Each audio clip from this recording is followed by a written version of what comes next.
आप सबको मेरी बहुत बहुत नमस्ते। आज मैं 13वां अध्याय गीता का जो है क्षेत्र क्षेत्रज्ञ विभाग योग का जो हिंदी अनुवाद पढ़ने जा रहा हूँ। इससे पहले हमने जो 12वां किया था वो भक्ति योग किया था। अब भक्ति योग किसके लिए किया जाए, भक्ति किसके लिए की जानी चाहिए। अब ऐसा तो नहीं है ना कि भाई भक्ति के लिए भक्ति की जाए। अब जैसे प्रेम करने के लिए प्रेम किया जाए या खाने के लिए खाना जाए, वो कोई प्रयोजन नहीं। क्षेत्र क्षेत्रज्ञ यानी कि जैसे क्षेत्र में खेत भी कहते हैं, और खेत का मालिक किसान। योग दर्शन में आता है कि दूसरे अध्याय में साधन पाद में 16वें सूत्र से शुरू होता है वो, हियम दुखम अनागतम दृष्ट प्रकाश क्रिया स्थितिशीलम भूतेन्द्रियात्मकम भोग अवर्गर्थम दृश्यम विशेषाविशेष लिंग मात्रा लिंगानी गुण परवानी दृष्टा दृष्टि मात्र शुद्ध अपि प्रत्यानुपश्य तदर्थेव च दृश्य आत्मा कृतार्थम प्रति नष्टम अपि अनष्टम तदन्य साधारणत्वात्। वो कहता है दृष्ट दृश्यो संयोगो हे हेतु का एक वो कहता है। 17वां जो सूत्र है दृष्ट दृश्यो संयोगो हे हेतु, जो 16वां है वो हेयम दुखम अनागत, जो दुख आने वाला है, जो बीत गया वो तो बीत गया, जो वर्तमान में चल रहा है वो भूत हो जाएगा अभी, जो आने वाला है इलाज उसका करना है। दृष्ट और दृश्य, दृष्टा और दृश्य, देखने वाला और दृश्य जो देखा गया है। क्षेत्र क्षेत्रज्ञ, प्रकृति पुरुष या माया ईश्वर ब्रह्म, इसको समझना बहुत जरूरी है। हमारे संस्कृति में, हमारे वेदों में या वैज्ञानिक रीति से भी 3 चीजें अनादि हैं, प्रकृति और 2 पुरुष, एक पुरुषोत्तम। परमात्मा जो परमात्मा है, एक आत्मा जो देह में है, एक प्रकृति। ये सारा भौतिक जगत और भौतिक प्राणी, प्राणी में चेतन तत्व आत्मा है। तो दृष्ट दृश्यों को संयोगो हेतु, ये जो सारा कुछ दुख है ये दृष्टा और दृश्य का संयोग है, यानी कि शरीर का और शरीर के अंदर की आत्मा का। आत्म विस्मृति एक शब्द है, यानी कि जब आत्मा को विस्मृति हो जाती है। क्या विस्मृति हो जाती है, क्या भूल जाता है वो कि तू आत्मा है। वो इस देह को ही आत्मा मानने लग जाता है। वो भूल गया कि वो इस देह से अलग है, वो देह ही है, वो देह नहीं है। मैं ये कर रहा हूं जो मैं को बोध कराता है। मैं सोच रहा हूं, मैं चिंतन कर रहा हूं बुद्धि से, मैं अपने हृदय से भाव व्यक्त करता हूं, मैं करता हूं। वो जो मैं है वो जो करता है वो आत्मा है, और वो देह में वैसे व्यापा हुआ है जैसे संपूर्ण जगत में, संपूर्ण सृष्टि में, संपूर्ण ब्रह्मांड में परमात्मा व्याप्त है। ये दोनों बिल्कुल एक तरह से आइडेंटिकल है। तो वो जो आत्महेयता की भावना है, आत्महेयता, मेरा वो मर गया, उसके साथ ऐसा हो गया,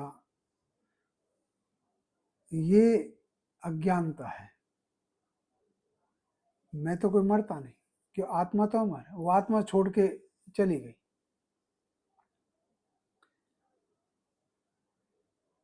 कमरे में तोता है, तोता उड़ गया, तोता अलग है, तोता उड़ गया तो कमरा नहीं मर गया। इसी प्रकार शरीर में आत्मा बिल्कुल अलग है और वो अलग है। 13वां जो अध्याय है वो क्षेत्र क्षेत्रज्ञ का विवेचन करता है। क्षेत्र का, ज्ञान का, ज्ञान क्या है। तीसरे अध्याय में ज्ञान की महत्ता समझाई है कर्म योग में, कि ज्ञान की महत्ता क्या है।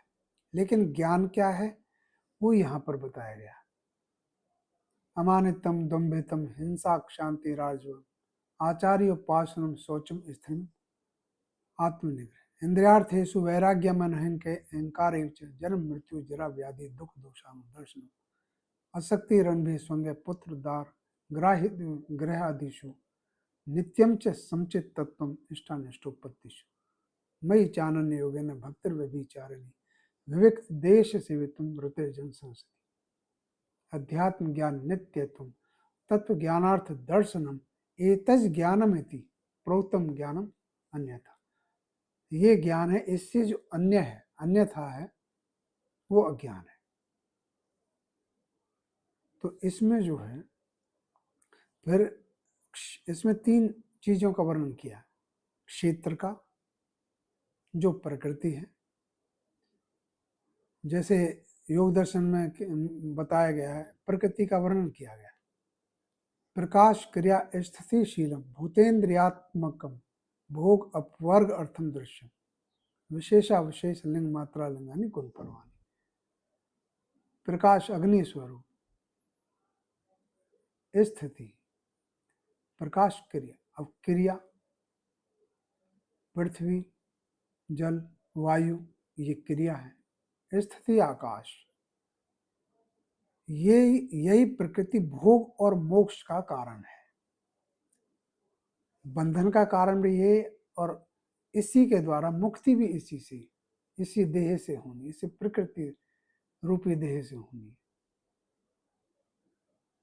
विशेषाविशेष लिंग विशेषाविशेष जो है लिंग अलिंग गुण परवानी, ये 4 प्रकार के फिर प्रकृति के वर्ण बताए हैं।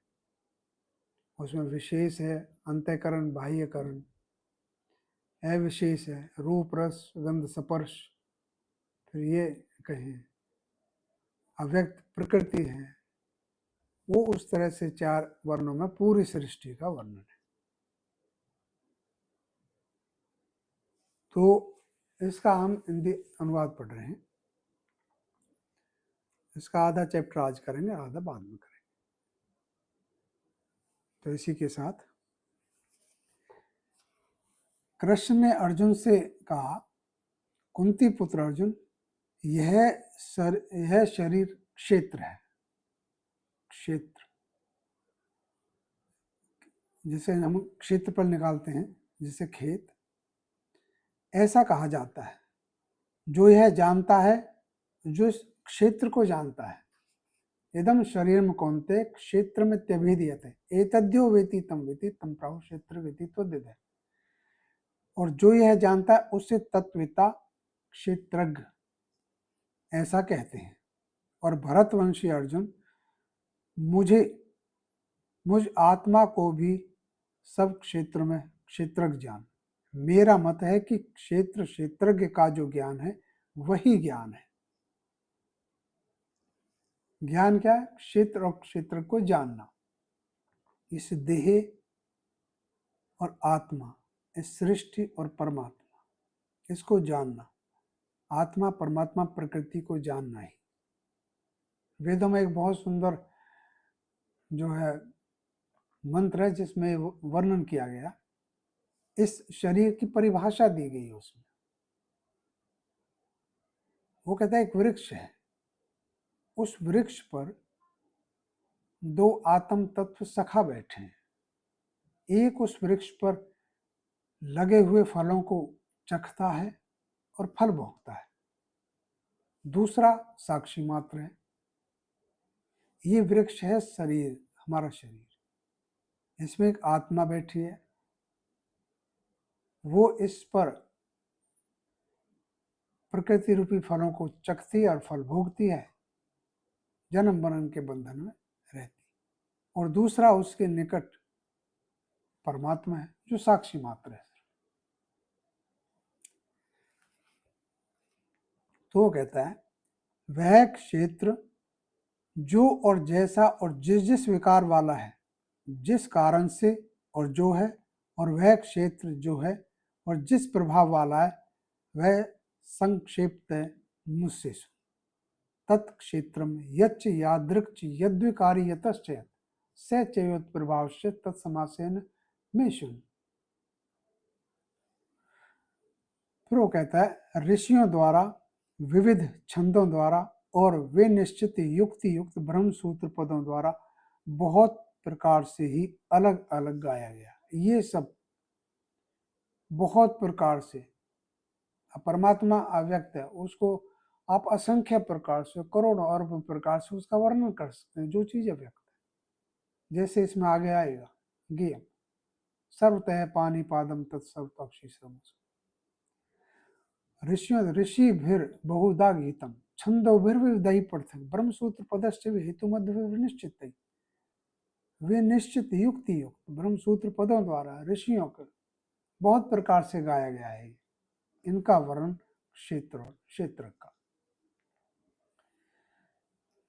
अब क्षेत्र का वर्णन है। आकाश वायु अग्नि जल पृथ्वी के अव्यक्त सूक्ष्म रूप। अहंकार क्या है? अहंकार प्रकृति का दृश्य रूप। बुद्धि अव्यक्त प्रकृति। अपीच 10 जो है कर्मेंद्रियां और जो ज्ञानेंद्रियां और एक मन, कुल 11 है ये। इंद्रियां और इंद्रियों के 5 विषय रूप रस गंध शब्द स्पर्श। इच्छा द्वेष सुख दुख संघात देह चेतना धृति धारणा। संक्षेप से यह से विकार क्षेत्र कहा गया है।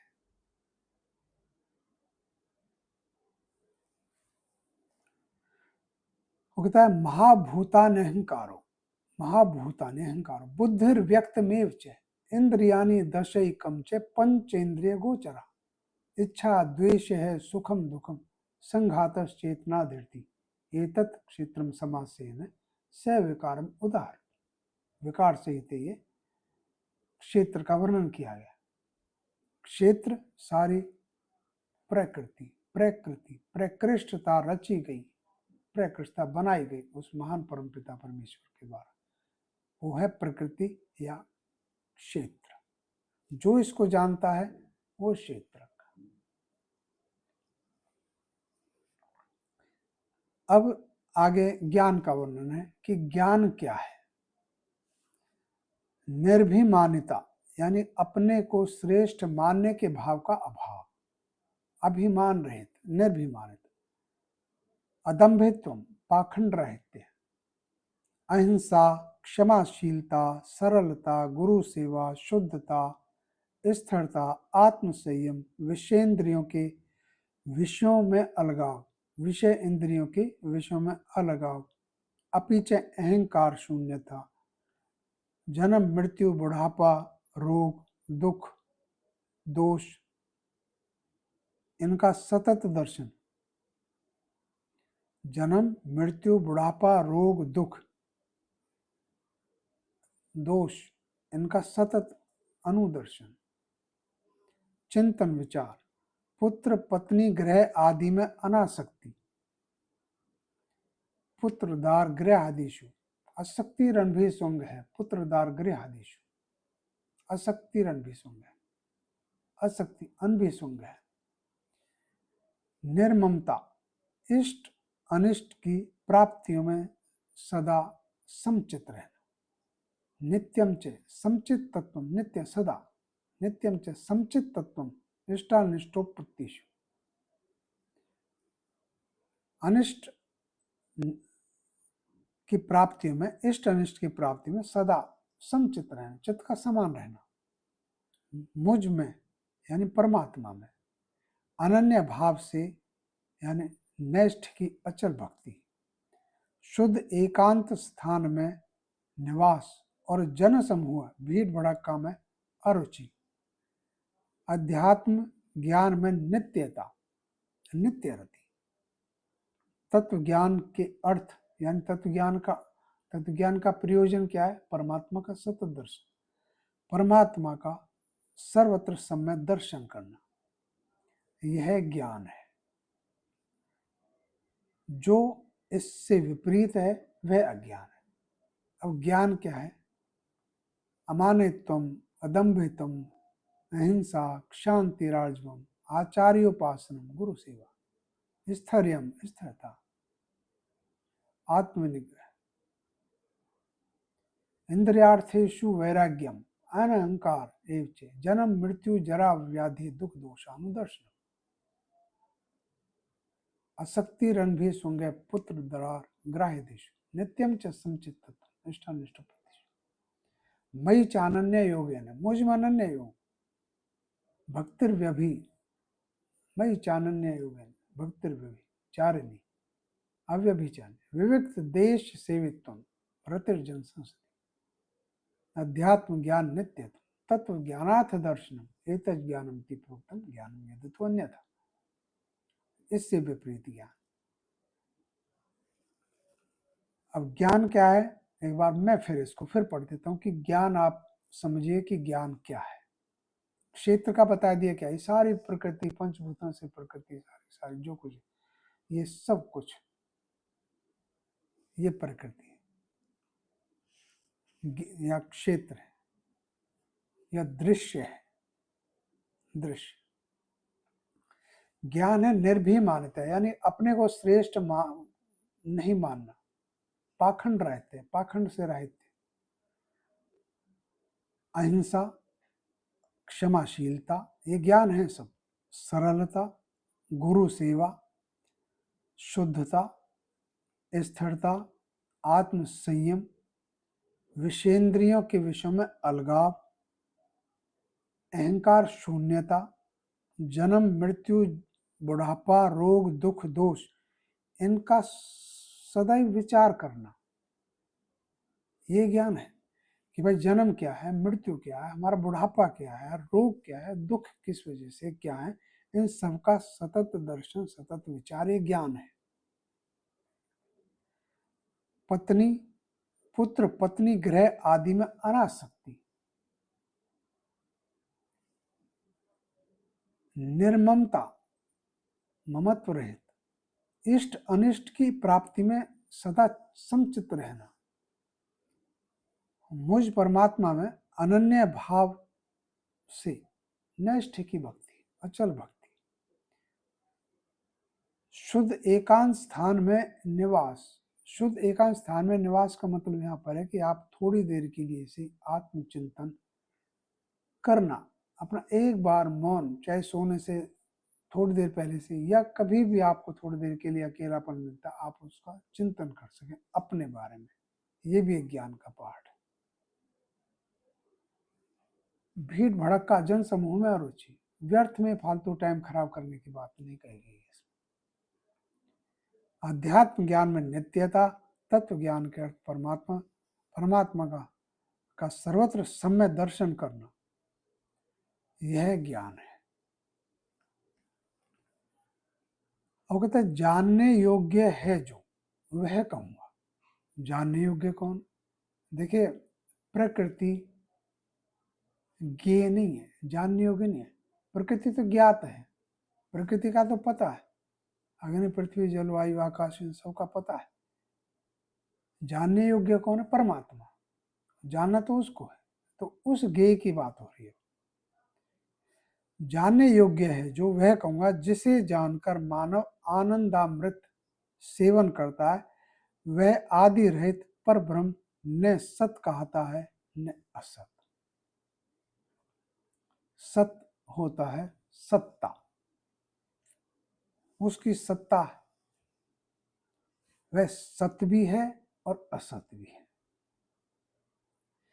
सत्य असत्य से मतलब है, एक तो इस सत्ता में आने से है, एक सत्ता में कोई चीज नहीं थी, आई, अस्तित्व, और एक जो है सत्ता रहित होना कि भाई सत्ता नहीं रहेगी। परमात्मा अनादि है, अनादि है, उसके आदि का कोई नहीं पता, वो अनादि होने से वो सत्य है, सदा उसकी सत्ता रही है। अनंत है वो, उसका अंत नहीं है, तो वो सत्ता रहित भी नहीं होता। परमात्मा का जब हम ये कहते हैं कि परमात्मा आदि अनंत, अनादि अनंत है, तो अनादि से वो तो सत असत, यही जो है अनादि अनंत है। सत्य मीन्स सत्ता में आने से है। जैसे प्रकृति सूक्ष्म अवस्था से इस वर्तमान अवस्था में आती है, लेकिन परमात्मा ना सत्य है ना असत है। अनादि होने से वो, क्योंकि सत्ता में नहीं आता, वो अनादि है, वो अनंत है। तो इसीलिए ना वो सत्ता में आता है ना सत्ता रहित होता है, क्योंकि सदा से उसकी सत्ता है, वो अनादि है, वो आदि से अनादि से उसकी सत्ता है। अनंत है तो उसकी सत्ता रहित भी नहीं होता। जब ये कहते हैं उसका यही तात्पर्य है। अब जो है, अब ज्ञेय की बात करता है, ज्ञेय जानने योग्य परमात्मा कैसे। मैंने कहा कि वो अनादि है क्योंकि वो अव्यक्त है, अप्रकट है, आकाश की तरह, आगे है भी आगे इसमें, यथा सर्वगतम सौक्षमादाकाशम नोपलिप्यते, सर्वत्रावस्थितो देह तथात्मा नोपलिप्यते। जैसे आकाश उपलिप्त नहीं होता है, वैसे ही परमात्मा है, लेकिन आकाश में सत्ता है सब, वह है। अब ये उस ब्रह्म के बारे में, परमात्मा के बारे में, उस ज्ञेय के बारे में, ज्ञेय मतलब जो जानने योग्य है, जिसको हमने जानना है, उसका अब इसमें वर्णन है। वह है सर्वतः हाथ पैर, सर्वतः नेत्र, सिर, मुख, सर्वतः कर्ण वाला, कानों वाला। वह लोक में सबको ढांप व्याप कर स्थित है, सब इंद्रियों से रहित है और सब इंद्रियों के गुणों का आभास है, और अनासक्ति ही वह सबका पोषक है। वह निर्गुण है और गुण सेवी है। और वह स्वयं जो है त्रिगुणों से मुक्त है, लेकिन इस त्रिगुणात्मक प्रकृति में समाया हुआ वह सबका धारण करने वाला भी है, पोषण करने वाला भी है, लेकिन इन त्रिगुणों से मुक्त हो। वह निर्गुण है और गुण सेवी भी है। गुण सेवन करने का मतलब यही है उसका, हालांकि वो इसमें वैसे है, वो त्रिगुणों से मुक्त है, लेकिन इस त्रिगुणात प्रकृति में समाया हुआ वो सबका जो है वो कर रहा है, संसार का संचालन कर रहा है। अचर और चर, जड़ और चेतन सब ही भूतों के बाहर और भीतर व्यापा हुआ है। वह सूक्ष्म होने से अविज्ञ अज्ञात है, वह समीपतम है और दूरस्थ है,